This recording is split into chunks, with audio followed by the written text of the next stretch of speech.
Hola, un saludo muy especial y bienvenidos a su programa Legal. Hoy nos encontramos con la doctora Stephanie Botero, especialista en Derecho de Familia. Doctora, bienvenida. Muchísimas gracias, Luisa, por la invitación y al canal CNC. El día de hoy estaremos hablando sobre los divorcios, así que es un tema muy importante. Yo creo que sobre los divorcios hay temas bastante importantes y es un tema muy amplio, pero quisiéramos hoy saber un poco de dos temas específicos, especialmente conocer, sobre el proceso de divorcio, inicialmente cómo es ese proceso notarial, por ejemplo. Bueno, Luisa, y a los televidentes, el proceso de divorcio notarial consiste en lo que se denomina el divorcio exprés. Es un divorcio bajo la causal del mutuo acuerdo. En este caso, las partes deciden de mutuo acuerdo culminar su vínculo matrimonial. Esto bajo la causal novena del artículo 154 del Código Civil. Aquí las partes deciden que no quieren continuar su vida marital junta y deciden, como del mutuo acuerdo, terminarla. Pero hay que tener presente que esa forma de culminar el matrimonio de mutuo acuerdo es respecto a todo, respecto a que ya no quieren convivir más como pareja y cómo van a regular el tema de los hijos, si existen hijos menores en común, y además cómo se va a liquidar la sociedad conyugal. Eso también tiene que ser de mutuo acuerdo para que lo hagamos todo en un mismo trámite. Hay que tener presente que el matrimonio constituye una sociedad conyugal, que es todo lo que tiene que ver con el régimen patrimonial, de lo que se consigue de bienes dentro del matrimonio. Entonces las partes de mutuo acuerdo deciden disolver y liquidar el matrimonio y la sociedad conyugal, o pueden, si lo desean, solamente divorciarse y después dejar para otro tiempo el tema de la liquidación, si por algún motivo no hay como ese mutuo acuerdo para hacerlo todo en conjunto. Listo, digamos que en el caso de los matrimonios que tienen hijos, ¿cómo es el correcto proceder? Para el tema de los niños, bueno, cuando estamos hablando de que hay hijos menores dentro del matrimonio, lo importante es hacer un acuerdo. Entonces, en ese acuerdo las partes se sientan y planifican todo lo que tiene que ver con los hijos, esto es, cómo se van a pagar los alimentos, en qué fechas, cómo va a ser la custodia y los cuidados personales de esos hijos menores, o sea, con quién va a vivir, con cuál de los padres, y al padre que no va a vivir con ellos, cómo se le va a regular las visitas, en qué fechas en específico va a visitar los hijos, si todos los días los puede ver o si cada 15 días está con ellos. También se deja pactado todo lo que tiene que ver con el tema del vestuario, las mudas de ropa año a año, y además tenemos que pactar lo que tiene que ver con el tema de la educación y la salud. Entonces son varios ítems que los padres deciden de mutuo acuerdo. Bueno, vamos a pactar que los alimentos serán así, el vestuario así, las cuotas alimentarias así, el niño va a vivir en determinada dirección, y todo esto de mutuo acuerdo. Ahora, cuando sale ese documento, se pasa a ICBF por parte de la notaría para que ICBF lo apruebe. Pero los televidentes tienen que tener claro que ICBF no se mete en temas como no me parece que sean estas visitas o que no me gusta esta cuota alimentaria, sino que ellos miran que se cumplan todos estos requisitos. Más allá de que las partes puedan pactar una cuota alimentaria de 100.000 pesos como otras que pacten de 500, ICBF no se mete en ese tema en particular, sino que cumpla con los requisitos mínimos, que son los que te acabo de manifestar. Listo, yo creo que es clara la información respecto a cuando existen hijos en un matrimonio que pretende pues acceder al divorcio. Y retomando un poco de ese concepto del divorcio notarial, ¿cuál es el caso o en qué momento las personas pueden decir, bueno, tengo que iniciar con este paso? ¿Qué debo hacer primero? O sea, buscar obviamente el abogado que me va a asesorar, pero ¿cuál es el procedimiento correcto? El procedimiento, claro, mira. Las partes, cuando deciden culminar el vínculo matrimonial, tienen que tener presente que si lo quieren hacer ante notario bajo la causal del mutuo acuerdo, se hace necesario buscar un abogado, porque se requiere que la solicitud la presente un apoderado. Y en ese caso, cuando llegan a nuestra oficina, los documentos que siempre les pido casi siempre son los mismos. En regla general, siempre se va a necesitar registro civil de nacimiento autenticado, vigente, o sea, que no lleve más de 3 meses de haber sido expedido por la notaría y que tenga una nota marginal de matrimonio. En los registros, en las partes de abajo donde dan unos renglones para notas, cuando las personas se casan, se hace una anotación de que se casó en tal notaría o ante tal parroquia con tal persona.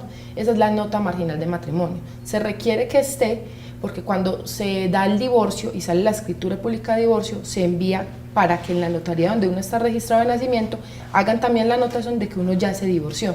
Esas anotaciones son lo que va pasando con el estado civil de uno diariamente. Entonces esas anotaciones son muy importantes. Se requiere además el registro civil de matrimonio autenticado y se requiere fotocopias de las cédulas. Algo muy importante, Luisa, y esto es para que los televidentes lo tengan claro, muchas veces me preguntan los que se casan, por ejemplo, ante las iglesias católicas, a ellos les piden una partida de matrimonio. En la iglesia les piden ese documento que está en la curia y nunca lo registran, se les olvida registrarlo en cualquier notaría, eso no tiene costo. Y cuando llegan a decir que es que yo me quiero divorciar, preguntan, es que yo no estoy casada, pues yo no tengo registro civil de matrimonio, yo nunca lo registré. ¿Y qué pasa si lo registro ahorita? No tiene efectos. Y no. Cuando se hace el registro civil de matrimonio con ese documento que es la partida, que viene con un sello de la curia, se le pone la fecha en que se contrajo el matrimonio, porque lo dice el documento de la curia. Entonces muchos creen que cuando lo registran es el momento en que empieza a surtir efectos, y no, en este caso el documento de la curia simplemente se registra, se deja pactado que si por ejemplo se casaron en 1998, eso es desde la fecha en la que surgió efectos, y ya con eso hacemos el trámite, porque muchas personas dicen, me traen el documento, la partida de matrimonio, y ese no es el válido es el registro civil de matrimonio. Y si tienen hijos menores, registros civiles de nacimiento de los menores. Ahora, si hay bienes, ya los documentos en particular. Listo. Otro tema que yo creo que es importante tratar es el tema del divorcio contencioso. ¿Cómo es ese proceso? ¿En qué casos aplica? ¿Cuándo las personas deben acudir a él, doctora Stephanie? Bueno, cuando vamos a hablar del divorcio contencioso es porque las partes de mutuo acuerdo no pudieron culminar su vida marital. Esto es, uno de los dos cónyuges dijo, yo no me quiero divorciar. Entonces ahí ya vamos a entrar a algo que tiene que ver con que vamos a tener que ir ante un juez, una de las partes, y decidir demandar a la otra para que se pueda terminar el matrimonio. Esto es, ahí voy a tener que buscar alguna de las otras 8 causales que se encuentran en el Código Civil, en el artículo 154. Entonces yo siempre les digo, si quieren las leen, las analizan, y el día de la asesoría hablamos sobre cada una en particular, porque hay unas que son mucho o son más sencillas de probar que otras. Hay unas que son causales objetivas y otras son causales subjetivas. Entonces, dependiendo de qué tipo de causal, hay cosas que yo puedo pedir en un proceso judicial y otras que no. Por ejemplo, hay una causal que es una objetiva y es la más simple de todas respecto a las demás causales, que es, por ejemplo, la separación de cuerpos por más de 2 años. Esto es, los cónyuges de mutuo acuerdo en algún momento dijeron, no queremos convivir más juntos, no somos capaces de estar en el mismo hogar, y cada uno deciden irse para un domicilio diferente, empiezan a vivir separadamente, pero siguen casados. Y luego de 2 años deciden los cónyuges, bueno, separémonos de mutuo acuerdo, y uno de ellos dicen, no, a mí no me interesa separarme. De pronto porque muchas veces hay un tema como, por ejemplo, el tema de la seguridad social. Uno de los cónyuges dicen, no, es que si nos divorciamos, a mí me sacan de la EPS y yo eso no lo quiero. Entonces uno le dice al otro cónyuge, bueno, ¿cuánto tiempo llevan separados? Más de 2 años, como 3 o 4. ¿Y tienes testigos de eso? Sí, mis vecinos saben que yo vivo solo en tal dirección. Entonces uno aporta esas pruebas, los testigos, que él vive en otra dirección, que el cónyuge vive en otra, y nos vamos por esa causal, que para mí es de las más sencillas. Porque ahora bien, hay otras, y es bueno que los televidentes también lo tengan claro, porque las confunden mucho. Por ejemplo, la causal primera se llama relaciones sexuales extramatrimoniales, y muchas personas dicen, es que la causal de la infidelidad. Entonces, la causal como tal no se llama infidelidad, se llama relaciones sexuales extramatrimoniales. Y yo siempre les digo que para mí es de las causales más difíciles, porque ¿cómo hace uno para probar una relación sexual extramatrimonial sin que la prueba sea inválida? Esto es porque muchos dicen, es que yo tengo un video, yo tengo chat de WhatsApp que le cogí a mi esposo cuando dejó el celular solo, pero son pruebas que después, cuando uno las aporta a un proceso, puede que sean declaradas ilícitas o obtenidas ilegalmente porque no cumplieron con unos requisitos. Entonces, por ejemplo, eso es muy claro que lo tengan presente, porque la forma más fácil de probar esa causal es, por ejemplo, cuando uno de los cónyuges tuvo un hijo por fuera del matrimonio y uno le aporta el registro civil de nacimiento de ese hijo reconocido por ese padre, que es la prueba fundamental y esencial de demostrar que existió una relación sexual extramatrimonial. Y entre esas hay otras causales. Relacionada con esa causal, por ejemplo, en el caso del tema económico, ¿qué afectaría o qué implicaciones tendría en ese caso en un divorcio? Bueno, muchas personas han hecho esa pregunta muy seguido, es que si prueban esa causal, puede ser la de las relaciones sexuales extramatrimoniales o el tema del maltrato, que es otra, la causal tercera. preguntan si en ese caso se va a disminuir la forma en cómo se va a hacer la partición de bienes en la liquidación de la sociedad conyugal. Dicen, es que como él es el cónyuge que dio lugar a la separación, entonces a mí me tocan más parte de los bienes o no. Y hay que tener presente que cuando estamos hablando del divorcio contencioso, se hacen dos procedimientos. Uno es la cesación de los efectos civiles del matrimonio o el divorcio en particular, y cuando se termina este proceso se inicia otro trámite, que es el de la liquidación de la sociedad conyugal, y ese es un tema como en particular y específico acá, matemático.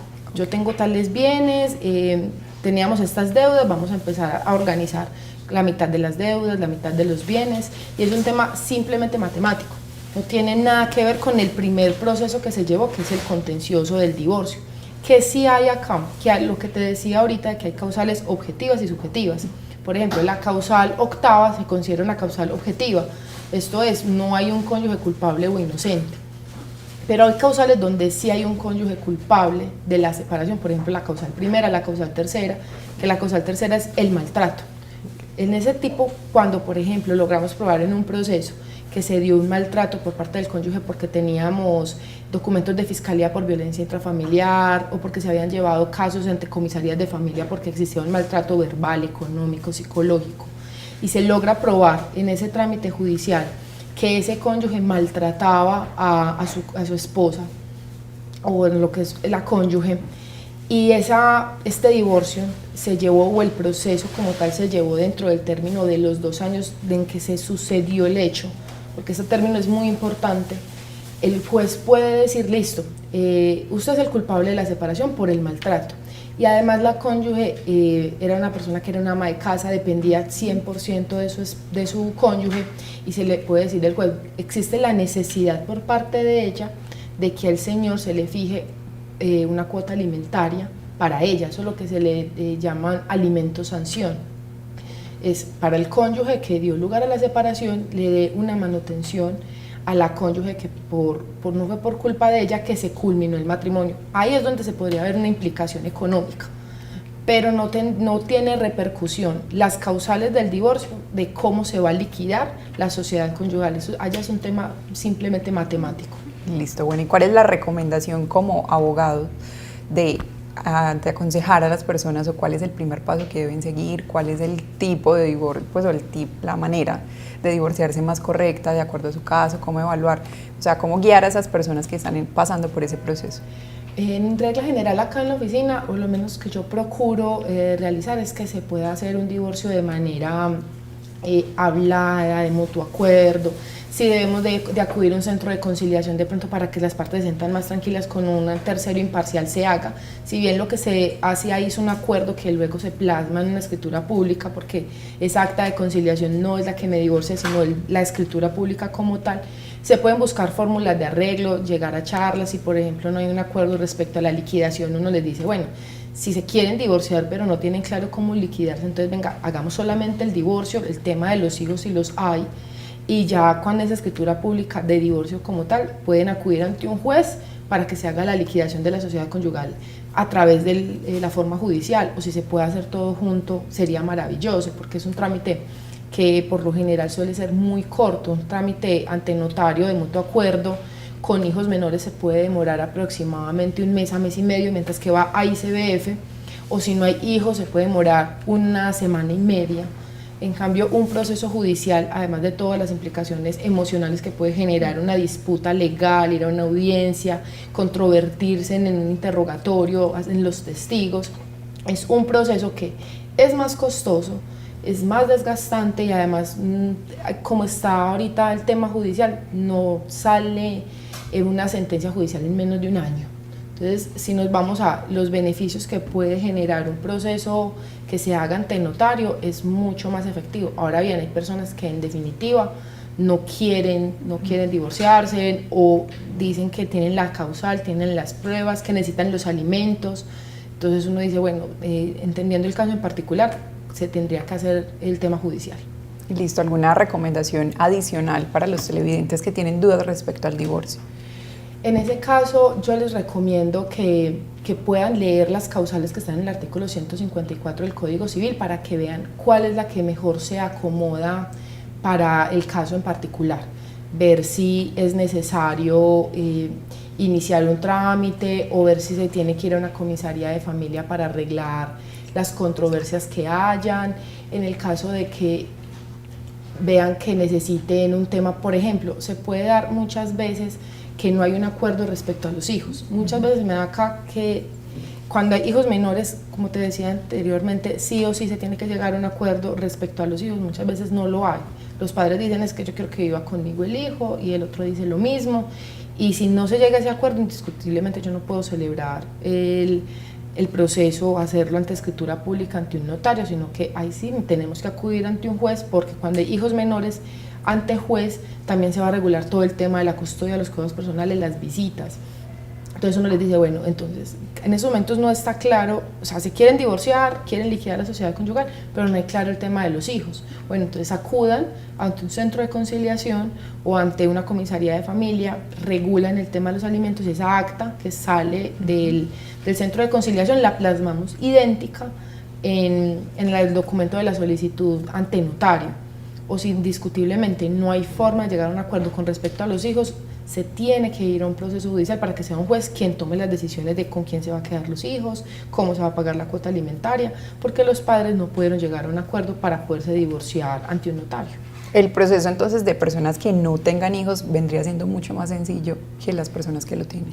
Sí, claro, porque como te decía, ante notario se puede estar demorando una semana y media, porque yo simplemente tengo que llegar a un acuerdo de que si los cónyuges de mutuo acuerdo lo quieren, se pueden hacer concesiones, como por ejemplo, le voy a pagar una cuota alimentaria de 500.000 pesos a mi cónyuge, o la que va a ser mi ex cónyuge, mensualmente, por 3 años. Esas concesiones se pueden hacer, o como también pueden pactar de que no se van a deber alimentos entre sí, que además van a vivir en lugares separados, que se van a respetar. Eso es como casi siempre lo que uno pacta en ese tipo de divorcio. Pero cuando hay hijos tenía que ir con todas las otras ítems que te había mencionado, y cuando los padres no tienen muy buena relación puede ser muy complicado manejar esto. Entonces cuando eso se da, indiscutiblemente hay que ir donde un juez para que sea el quien lo organice. Listo, doctora Stephanie. Otro tema que de pronto se le puede escapar a los televidentes o que tengan la duda es cómo sería un procedimiento de un divorcio con una persona que esté en el extranjero. Bueno, esa suele darse mucho acá y nosotros solemos llevar muchos divorcios con esas características, y no solo que esté uno, sino que a veces están los dos. Personas que se casaron en Colombia, y esto es muy importante, están casados acá, pero ya no viven en el país. Esto es, puede que uno viva en Australia y el otro viva en Estados Unidos. Entonces, con todo este tema de la pandemia, se dio la posibilidad de que ya los documentos no tienen que venir directamente el apostillado original, sino que simplemente nos envían el escaneado, y acá se hace la verificación en la página del Ministerio de Relaciones Exteriores, que dice el documento válido que se hizo apostillar en el consulado del país donde se encontraban los cónyuges. En este caso uno les dice, bueno, envíenme escaneado todos los documentos, esto es registros civiles de nacimiento, fotocopias de las cédulas, registro civil de matrimonio.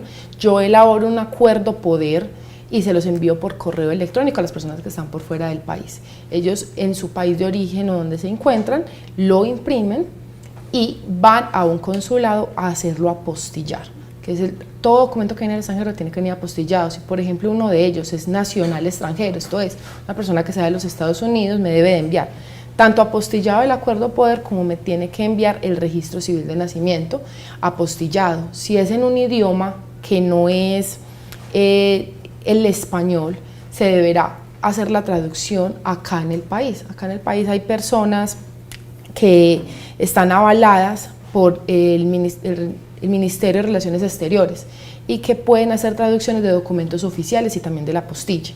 Entonces uno les dice, me envían esa documentación escaneada, porque ya no es necesario enviarla en físico, porque a veces se demoraba mucho un documento cuando venía desde Londres, de España, Estados Unidos. Ahorita solamente es escanearlo y tenerlo acá. Nosotros acá lo imprimimos, y si hay que hacerle las traducciones, se hace la traducción en el idioma. Por ejemplo, si está del francés al español, se aporta la traducción como un documento válido para hacer la solicitud y se hace todo el trámite. Esto a través de notario. Ahora, si el caso es que requieren hacer el trámite contencioso, Entonces ahorita tenemos algo que nos ha funcionado mucho y es que con todo el tema de lo que se dio de la emergencia sanitaria y de la pandemia como tal, todos los juzgados están trabajando en la virtualidad. La virtualidad generó que ahorita todas las audiencias y todas las diligencias judiciales se estén desarrollando a través de plataformas como Microsoft Teams. Entonces, por ejemplo, cuando estamos en el notarial, como al abogado se le otorga el poder para que firme las escrituras públicas, los que están en el extranjero no tienen que venir para absolutamente nada, simplemente enviar la documentación. Pero cuando estábamos en los procesos judiciales, siempre para el día de la audiencia la persona tenía que venir al país porque no teníamos desarrolladas las plataformas digitales. Pero como ahorita estamos en la virtualidad, se están programando todas las audiencias virtuales, entonces es posible que el abogado esté conectado acá en Medellín, el juzgado también esté funcionando desde sus despachos o desde las casas del juez, y la persona que se encuentra en el extranjero también se le envía un link de acceso y también desde el país donde se encuentra está pendiente de la audiencia. Entonces, por el momento, si seguimos con este tema de la virtualidad, tampoco se hace necesario que la persona que está en el extranjero no se pueda divorciar a través de un proceso judicial contencioso. Pero entonces sería una excepción porque se está presentando por el momento estamos en pandemia. Si por algún momento en el transcurso de este año se vuelven a los juzgados y vamos a estar de nuevo en la presencialidad, habría que verse hasta qué punto vamos a retroceder al caso en el que teníamos que estar todos en una sala de audiencias o si podemos seguir manejando todo este tema de la virtualidad, porque ha generado que sea mucho más sencillo para otras personas que no se pueden estar desplazando del país donde se encuentran a Colombia para estar presentes en una audiencia. Entonces uno esperaría que después de todo lo que se dio y con los avances que hemos tenido con la tecnología, no tengamos que volver a que sea obligatoria la asistencia a las audiencias por parte de personas que no se encuentran en el país. Bueno, y el caso de que ese tipo de divorcios requiera testigos, por ejemplo, ¿cómo se manejaría en ese caso? En este caso, con todo este tema de la virtualidad, los links de acceso también se les están enviando a los testigos. Desde donde se encuentren, se pueden hacer parte del proceso. Podemos estar 5, 6, 7 personas conectadas en Microsoft Teams sin ningún problema y los testigos cada uno pueden estar en ciudades o países distintos. Ahora bien, si volvemos a la presencialidad y no se sigue manejando todo este tema de la virtualidad de las audiencias, indiscutiblemente los testigos, si se encuentran en otro país, tendrían que viajar el día de la audiencia para estar acá. Una pregunta importante para finalizar respecto al tema de los testigos es, ¿puede ser un familiar o necesariamente tiene que ser una persona que no tenga ningún vínculo de sangre? Lo que sucede es que hay veces que las personas piensan que ese tipo de vínculo familiar puede generar que el testimonio que se dé no sea completamente válido. Esto significa que muchas personas piensan que, por ejemplo, si se cita como testigo a la madre o al padre, no va a ser válido, sino que es mejor un testigo o testigo que sea un vecino. Pero hay casos en los que solamente en el vínculo, en ese núcleo familiar, se han dado cuenta de todo lo que ha pasado. Por ejemplo, si se dio un maltrato verbal por parte del cónyuge contra la cónyuge, ¿quién más que uno de los hijos, en eso esperemos mayores de edad, se hayan dado cuenta por la cercanía de todo lo que estaba pasando y no darse cuenta de esto un testigo que sea un vecino que nunca se ha dado cuenta de qué pasaba de puertas para adentro en un hogar? Entonces hay casos en particular, y sobre todo en esos casos de familia o de divorcio, que los testigos familiares tienen un peso más fuerte que los otros. Listo. ¿Cómo pueden contactarse las personas con ustedes para una asesoría directa? Bueno, nosotros tenemos nuestras redes sociales en Facebook, Instagram, YouTube, lo que son todos los temas legales, van a aparecer ahí en la pantalla y nos pueden dejar mensajes en nuestras páginas web. Ahí pueden asesorarse, hacia ahí nosotros tenemos videos montados de varios temas en derecho de familia y otras áreas del derecho, y además podrán dejarnos un mensaje directo a WhatsApp o a nuestro correo electrónico, o además nos pueden llamar. Nosotros tenemos sedes a nivel país, nuestra principal es esta acá en la ciudad de Medellín, que queda ubicada en el edificio del Café, oficina 2002, pero además prestamos servicios en las ciudades como lo son Barranquilla, Bogotá, La Dorada, Caldas y Pereira. Bueno, yo creo que ha sido muy clara la información respecto a todo este tema del divorcio. Obviamente es un tema amplio, contamos con la asesoría, por supuesto, de la doctora Stephanie para las personas que lleguen a requerirlo, y la invitación siempre será a estar en contacto con y todas las asesorías necesarias.